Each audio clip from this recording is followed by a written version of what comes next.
The baby was crying until the dog walked into the room. What happened next stopped every parent in the house cold, and science finally has an explanation. By the Paw Print editorial team. 12-minute read, March 2026. It was 2:47 in the morning. The kind of hour that feels like it exists outside of time, suspended somewhere between exhaustion and despair. Sarah hadn't slept more than 90 minutes in a row for 6 weeks. Her newborn son Eli had been screaming, not fussing, not whimpering, but full-throated, red-faced, world is ending, screaming for the better part of 40 minutes. She had tried feeding him, rocking him, singing to him, pacing the hallway like a ghost in her own house. Nothing worked. The walls seemed to vibrate with the sound. And then, without ceremony, without fanfare, the bedroom door nudged open.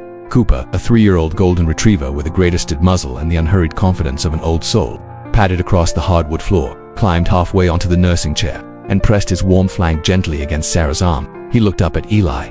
Eli looked down at Cooper, and within 40 seconds the crying stopped, not faded, not tapered, stopped. Sarah sat there in the dark, absolutely stunned, watching her son's tiny fist slowly unclench, his hiccuping breaths grow long and steady, his eyelids go heavy. Cooper rested his chin on the armrest and let out a long, slow exhale as if he had simply done what needed to be done. And the matter was now settled. I just started crying myself, Sarah told us later, not from exhaustion anymore, from something else entirely. I didn't have a word for it at the time. Now I think the word is gratitude. A scene playing out in homes across the world. Sarah's story is not unique. In fact, it is quietly, beautifully common. Across parenting forums, pediatrician waiting rooms, and late-night text threads between new mothers and fathers, the same story keeps surfacing. A baby inconsolable, a dog appearing, and then silence. Calm, the particular, profound peace that only a tiny, exhausted human finally surrendering to sleep can produce. For years, most people filed these moments under the category of sweet coincidence. The baby was going to stop crying anyway. The dog just happened to wander in. Correlation, not causation. Don't read too much into it, but researchers, developmental psychologists, and animal behavior scientists have been looking more closely, and what they are finding suggests that what happens when a dog enters a room where a distressed infant is present is far from random and far more profound than most of us ever imagined. The dog isn't just a warm body in the room. It is a living, breathing co-regulator, one that operates on frequencies of calm that a distressed infant can detect and respond to almost instantly. To understand why, we need to talk about what a crying baby is actually experiencing, what a dog actually is to an infant, and what the intersection of those two things produces in the developing human brain. What the crying baby actually feels. Newborns do not cry to manipulate. They do not cry to test boundaries or exercise power. They cry because they are, in the most literal neurological sense, overwhelmed. The newborn brain is a spectacular, fragile, wildly unfinished construction. The prefrontal cortex, the region responsible for regulating emotion, tolerating discomfort, and calming the nervous system, will not be meaningfully developed for another 25 years. What the newborn has instead is a brainstem running mostly on instinct, and a nervous system that can accelerate into full alarm state with breathtaking speed. When a baby cries, really cries, the inconsolable kind, their cortisol levels spike, their heart rate climbs, their muscles tighten, their entire physiological state is one of emergency. The cry itself is not just communication, it is distress embodied, broadcast into the world with every tool the baby has available. This is why it is so hard on parents. You are not just hearing noise. Your nervous system is designed by millions of years of evolution to respond to the specific acoustic frequencies of an infant cry as an emergency signal. Your own stress hormones rise. Your heart rate changes. Your muscles tighten in sympathetic resonance. When a baby cries and you cannot soothe it, you are both caught in the same storm. And this is exactly where the dog becomes extraordinary. What the dog brings into the room: a calm dog, a dog that is relaxed, secure, and not itself distressed, carries a physiological signature that is measurable and distinct. Their heart rate is slow and rhythmic, typically between 60 and 100 beats per minute. Their breathing is deep and even. They radiate body heat at a consistent, steady temperature. Their movement is deliberate and unhurried. They produce no sudden noises, no sharp gestures, no signals that register as threats in any mammalian nervous system. But that is only the beginning of what they offer. Dogs, through tens of thousands of years of co-evolution with humans, have developed a remarkable sensitivity to human emotional states. Studies conducted at universities in both Europe and North America have demonstrated that dogs can detect stress hormones in human sweat, can read micro-expressions on human faces, and respond to the emotional tenor of the human voice with measurable behavioral changes. They are, in other words, extraordinarily attuned readers of the room. What appears to happen when a dog approaches a distressed infant is something researchers are calling cross-species co-regulation. The dog does not understand why the baby is crying. It does not try to solve the problem. What it does, and what it seems to do instinctively with the infants it is bonded to, is offer its own regulated nervous system as a kind of anchor. What science says. Key findings. Have you ever seen a baby's face light up at the sight of a dog? It's pure magic, right? Well, it turns out there's a lot more to that special connection than just cute photo opportunities. The bond between infants and dogs is a powerful thing, and it starts shaping a child's world in incredible ways right from the very beginning. Let us explore why having a dog around might just be one of the best gifts you can give your little one. You know that moment when a baby starts to fuss. Maybe they're tired, hungry, or just a little overwhelmed. It can be stressful for everyone. But often the quiet, steady presence of a family dog can work wonders. Many parents notice their dog instinctively approaching the baby, maybe with a gentle nudge or just by lying down nearby. This isn't just a coincidence. The dog's calm energy, the rhythmic sound of its breathing, even the soft feel of its fur can have a profound soothing effect on a distressed infant, sometimes calming them down faster than anything else. It's like having a furry, four-legged therapist who's always on call. Think about it from a baby's perspective. Their world is a whirlwind of new sights, sounds, and sensations.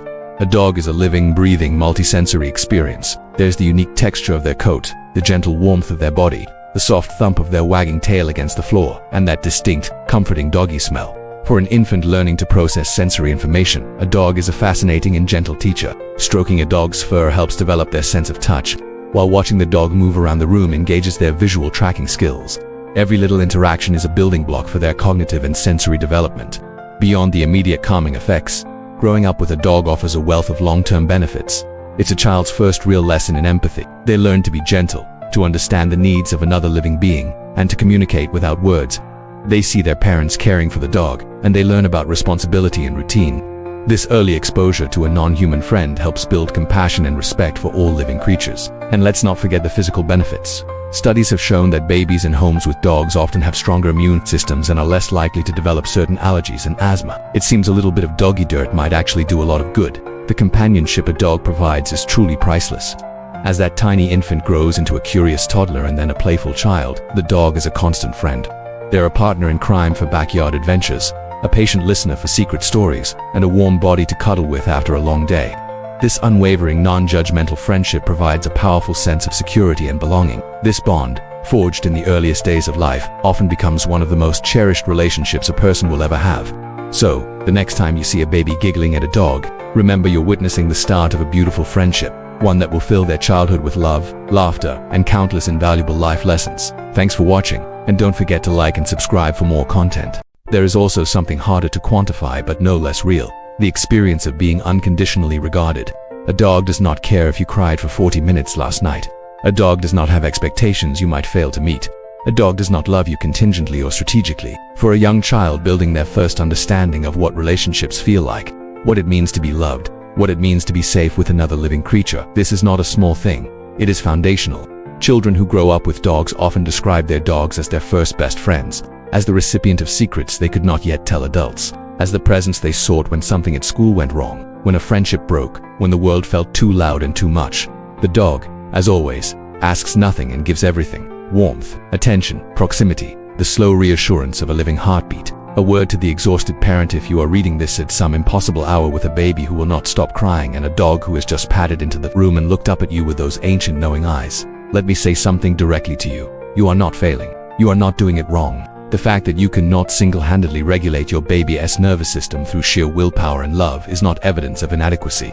It is evidence that you are human, operating under conditions of genuine physiological duress, doing something almost impossibly hard, and the dog in the room with you. That dog may be one of the most powerful tools you have, not a replacement for your presence. Your voice, your smell, your heartbeat are irreplaceable to your child, but a partner, a co-regulator, a creature whose entire evolutionary history has prepared it for exactly this: being present with humans in distress, offering its own calm as a gift, asking nothing in return. Cooper did not save Sarah that night. Sarah saved herself, the way all parents of newborns eventually do, by surviving one more hour. But Cooper made that hour survivable. And that, in the long accounting of what we owe the creatures who share our homes and our lives and our 2:47 a.m. moments, is worth more than we usually say out loud. What you can do, bringing this into your home, whether you have a dog already or are considering one, there are concrete ways to support the kind of bond that makes these moments possible, and to do so safely for both baby and animal. The first and most important is preparation. A dog that will be a calm presence around a baby is a dog that feels secure, well exercised, and dogs that are anxious, understimulated, or carrying unresolved stress cannot give what they do not have. If you are expecting a baby, the months before the birth are the ideal time to invest in your dog's well-being. Training, routine, enrichment, and veterinary care all contribute to the emotional baseline your dog will bring to every interaction with your newborn. The second is introduction and supervision. The first weeks of a baby's life in a home with a dog should be managed with care. Controlled introductions, calm energy from the adults in the room, and plenty of reassurance for the dog that their place in the family has not been erased. Dogs that feel secure and included in the family's new normal are the ones most likely to become the Coopers of the story, the quiet presences who show up when they are needed most. The third is simply to pay attention. Watch your dog around your baby. Notice what your dog notices. Trust the signals of a creature that has spent more time studying your emotional state than you have spent studying theirs. There is wisdom in that watchfulness. There is care in that calm. The oldest partnership, the bond between dogs and humans, is the oldest interspecies partnership in the history of our kind. Before cities, before agriculture, before writing and language and philosophy, before almost everything we think of as civilization, there were humans and dogs moving through the world together, watching out for each other, sharing warmth and food and the safety of proximity. We domesticated the dog, the story usually goes. But the more honest version may be that we domesticated each other, that the dogs who stayed near the human fires and learned to read human fires and respond to human voices were selected for survival, and so were the humans who let them stay. That what looks like a paternal relationship from the outside is, from the inside, something older and stranger and more mutual than that simple frame allows. Steady ancient eyes, he was doing what his ancestors have always done. He was showing up. He was staying. He was offering the oldest gift in the partnership. I am here. I am calm. You are not alone. Eli, 10 weeks old. No language, no words, no framework for understanding any of it. Received that gift with every sense he had. And he stopped crying. And he slept. Some things do not need to be explained to be true. Some things just are. And the love between a dog and a child, in all its wordless, warm, unremarkable, extraordinary dailiness, that is one of them. Share this story. Someone needs it tonight. If this story moved you, or if you have a Cooper of your own, share it with a parent who is deep in the exhausting, beautiful, impossible trenches of a newborn's first months. And subscribe below to receive more stories like this, real, researched, and written for the people who love dogs and the families they protect.